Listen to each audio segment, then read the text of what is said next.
hiker, alone on a high Sierra peak, gets crushed by a boulder. Infection is spreading fast through his shattered leg. Anytime I moved the leg, there was going to be pus or blood coming out. With no food, he must make a risky decision. I was concerned that the leg was in such bad shape that I was going to need to move. And the only way he could was to crawl. I was at that point where I'm going to have to rescue myself. It's a mission he cannot fail. In the wild, when things go bad, they go bad fast. Without warning, your life can hang by a thread. Adventurer and survivor Craig DiMartino fought back from his own wilderness disaster to reclaim his life. Now Craig meets other courageous outdoorsmen who beat the odds and return from their own fight to survive. Hi, I'm Craig DiMartino. Here's a question. If you were badly injured, would you have the knowledge and the guts to work through the pain and do whatever it takes to save your own life? Greg Hine answered that question for himself the hard way. Climbing to the summit of Mount Goddard in the Sierras was the easy part. But when a boulder came crashing down and crushed his leg, surviving for the next 6 days would challenge his emotional and physical resources to the very limits of what one man can endure. Since finishing up his last semester at college, Greg Hine had been looking forward to a 4th of July weekend hike in Kings Canyon National Park in the Sierras of California. I always loved being in the outdoors. Hiking was always the thing that I loved more than anything else. I've spent the better part of my adult life in the outdoor industry, raft guiding, cave guiding, and just hiking and climbing. He planned a 4-day hike that included reaching the summit of Mount Goddard. I studied the route, but having never been out there, it was sight unseen and it's a super easy walk up to Goddard for the most part. Greg reached the summit on Saturday. Then it was just a decision on where to come down. And that's the sticking point for me on the plan, was which way I wanted to go. Greg had misplaced his map on the way up, so he was winging it as to which direction to descend. Then, as he cautiously made his way down, a huge rock pulled loose from above and crushed Greg's leg as it careened past. I never saw the rock again, but I was on my butt sliding down the mountain. I had my backpack on, so it was kind of keeping me upright. When he was able to stop sliding, Greg knew he was in bad shape. In medical terms, his leg had a compound fracture. Both his tibia and fibula bones were broken. The condition of my leg was enough to scare me, and it hurt like hell. Greg had taken wilderness first aid, so he knew how to splint his leg. He also had to slow down the bleeding. The loss of blood could lead to loss of consciousness and hypothermia. And then he would be in real trouble. But he didn't count on what happened overnight.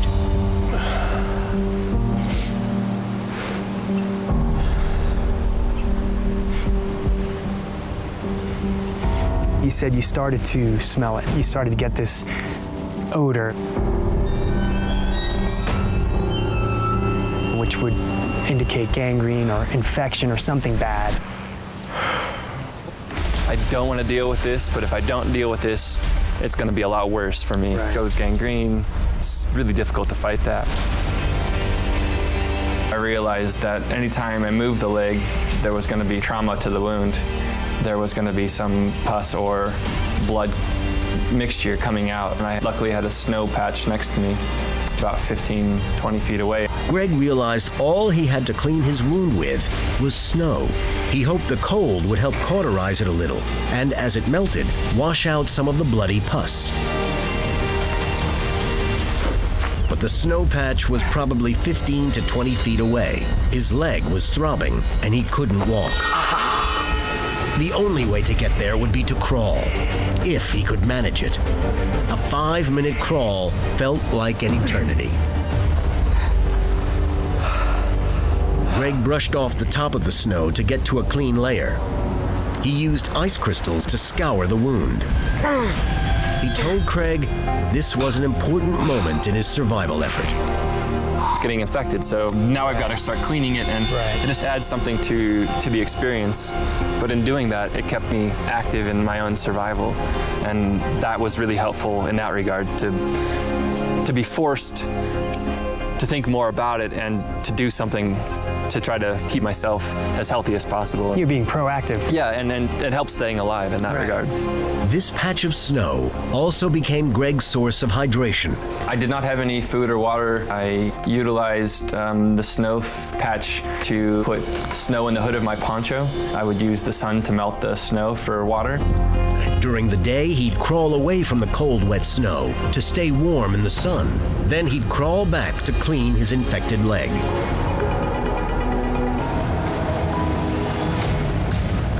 But besides tending his wound, he tried to move as little as possible to conserve his energy. He stared out at the view and knew he was far away from any rescue. Periodically, he blew his whistle, trying to attract attention. 3 short blasts. The universal distress signal. A desperate call for help.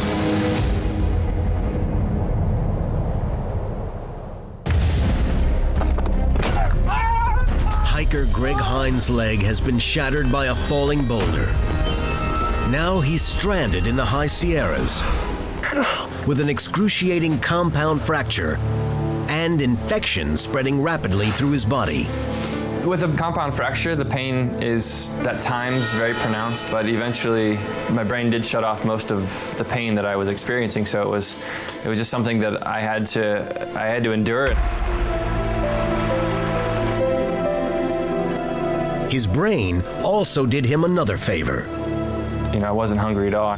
I can barely go 6 hours without eating and having hunger pains, and never had one hunger pain. He did his best to conserve his energy and waited out his rescue. He assumed his dad would report him missing sooner than later. Hey, Greg! When Monday rolled around, it wasn't so much concern as it was upset. He wasn't home when he said he was going to be home. Greg? And that made me a little angry. So I gave him Monday night and Tuesday as a grace period. I didn't think that anything was wrong. It was just that he was taking extra time. The accident happened Saturday. It was now Tuesday, but Greg still felt like he was doing the right thing. The reason why I stayed put was that I know that if you get lost or injured in the mountains, you don't start walking off and making it harder for people to try to find you. So I was thinking, well, it'd be easy. I just hole up here, until someone finds me.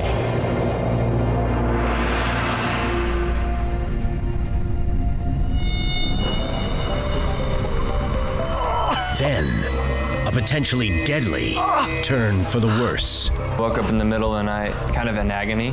I couldn't flex my ankle, and so I was concerned that the leg was atrophying or the muscles or the tendons were in such bad shape that I was going to need to move.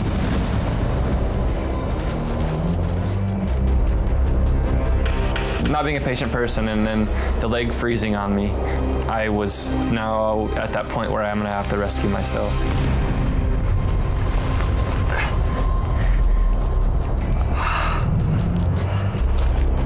Greg decided to try to crawl down to Davis Lake in the morning, where he believed he would have a better chance of being spotted.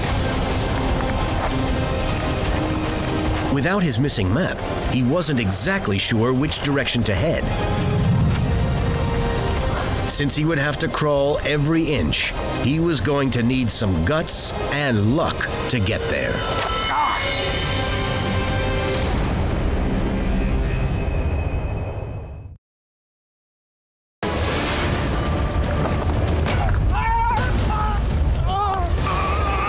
After his accident, Greg Hine decided to try to crawl to a location where he believed he would be easier to find.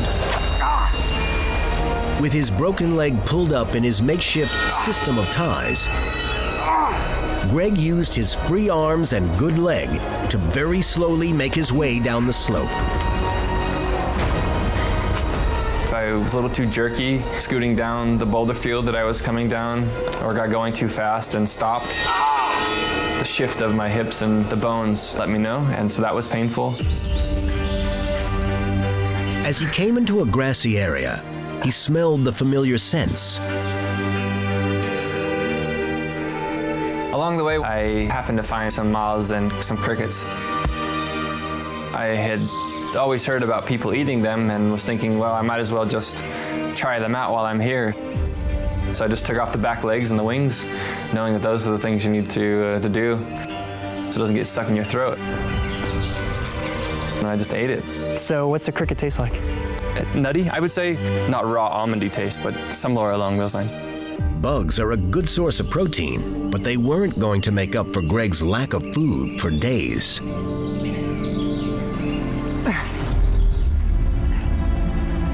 It took Greg several hours to crawl 1.6 miles to the source of Lake Davis.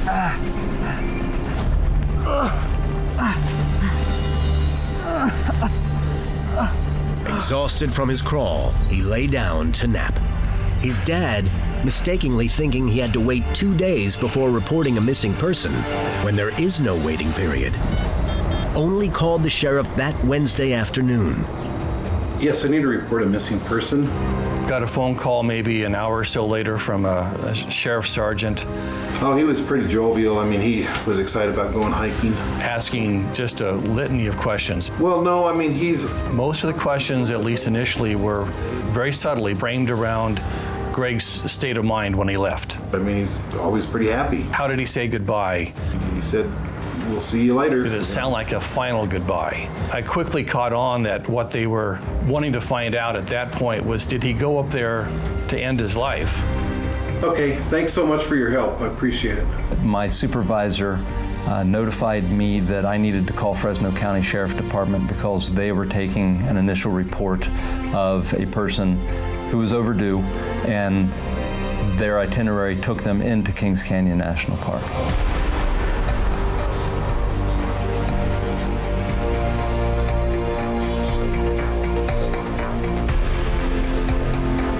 Looks like I found the vehicle. No backpack in the back seat. After speaking with Fresno County deputies, Heading back in. I learned that the vehicle was still at the trailhead of Florence Lake. Hello, this is Doug. Melanie Lloyd from the Park Service called Wednesday afternoon, probably about 4 o'clock. Yes, he was carrying a Leatherman. Asking what kind of gear Greg had taken with him, Trekking poles. shoe pattern, whether he was armed with a knife or gun. He had enough food for the weekend because... How much food he had taken with him, how much water he had taken with him. Okay, I sure appreciate your help. Again, very, very thorough. As Wednesday night rolled around, I didn't want to get melancholy and think, well, I might possibly lose my son. I had utmost confidence in him, but every once in a while some thoughts would sneak in that maybe he was hurt. While Greg's dad was having his own distressing thoughts, Greg was having his most unsettling night since the accident. You knew your sister's birthday was happening. What was going through your mind at that time? She's had some pretty traumatic experiences on her birthday, and last thing I wanted was her brother, that she's grown up with, to have died, on or near her birthday.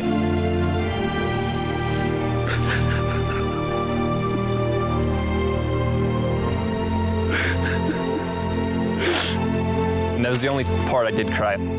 That was the lowest point that I had, and I was like, oh no, not Sis's birthday. I want to survive because I want to not die on my sister's birthday, but also, I want to see loved ones and friends. And it sounds funny, but life's more beautiful. Yeah. I mean, you appreciate everything more, and to love and to be loved it means more to you. Right. Newly motivated, Greg made a bed for himself of dried grasses. Keeping busy kept the sad thoughts out of his head as he faced another day.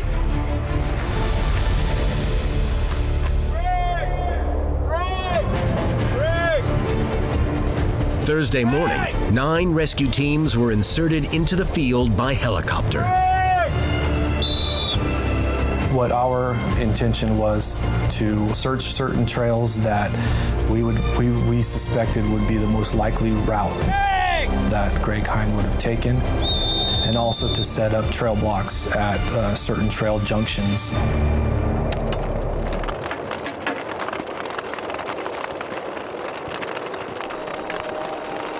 After we'd found Greg's signature in the Summit book, that enabled us to focus on those areas north of Mount Goddard. And one of those areas happened to be the basin around Davis Lake. So on Thursday, I ended up waking up and being pretty exhausted from the crawl down. My forearms felt pretty shot, and I was trying to plan out the day. I was like, well, maybe I should just hold on here, recover my strength, and then Friday move. And so I was just kind of being lazy that morning.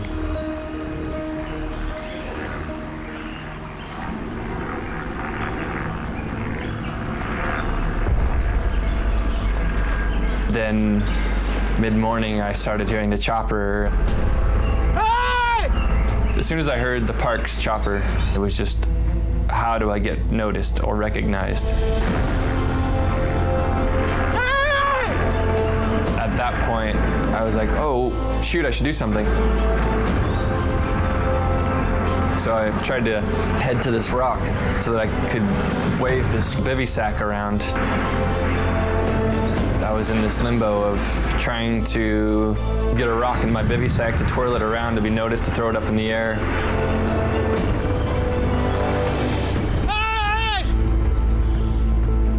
It happened too fast and I couldn't get there soon enough. At that point, that was the first time I stood. That was pretty traumatic for the wound and painful for my leg.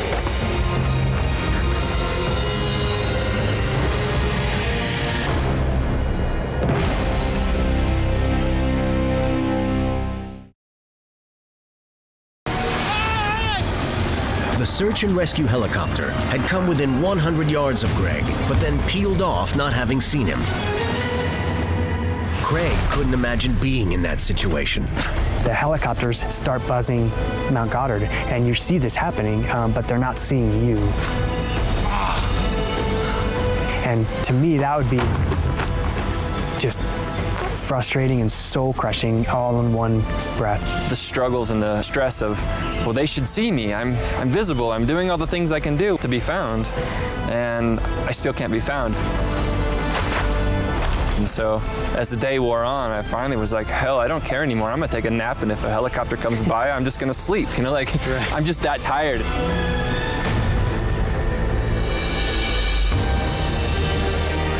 Greg didn't nap for long.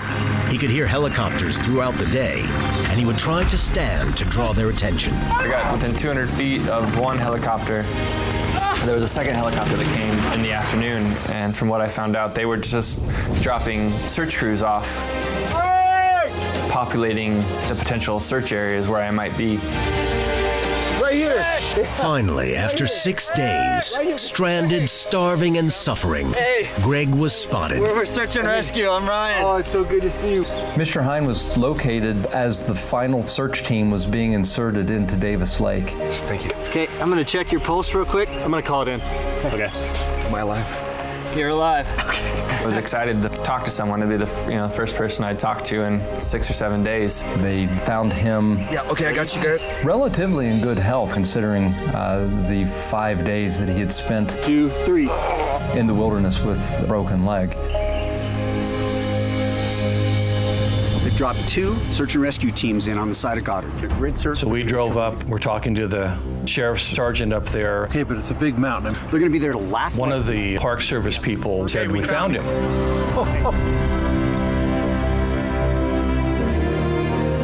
Wonderful words to hear.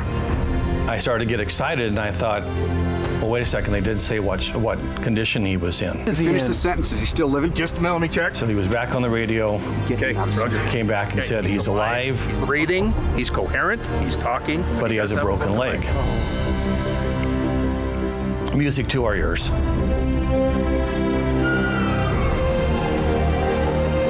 We saw Greg about 12:30. We told him how much we loved him. He said, "I love you guys too." Greg's bones were reset after he left the hospital a little more than a week later.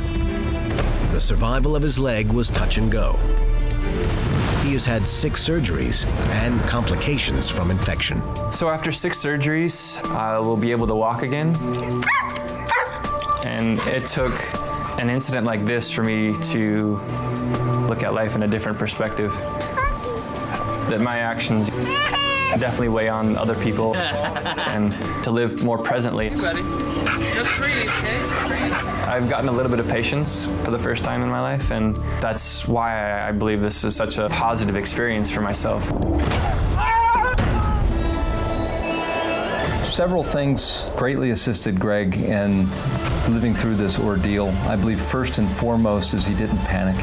He recognized that he was going to be needing help. He stopped, reevaluated his condition. He didn't become overwhelmed.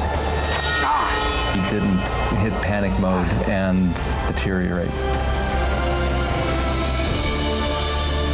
People hear your story and they're like, oh, I could never survive something like that. That guy is incredibly tough. I never looked at myself as being tough or, extraordinary in any measure. Almost everybody, unless you're living in a mental bubble, you've experienced something that has tried you. Ours was more physical. Most everybody else's is more mental. Right. Anybody can survive as long as you want to.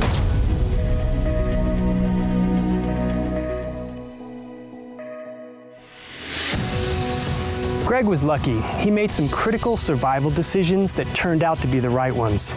His leg was severely damaged and he's been on a long road to recovery, but he's determined, like I was, to return to doing the things he loves in the outdoors. That makes him a big winner in his fight to survive.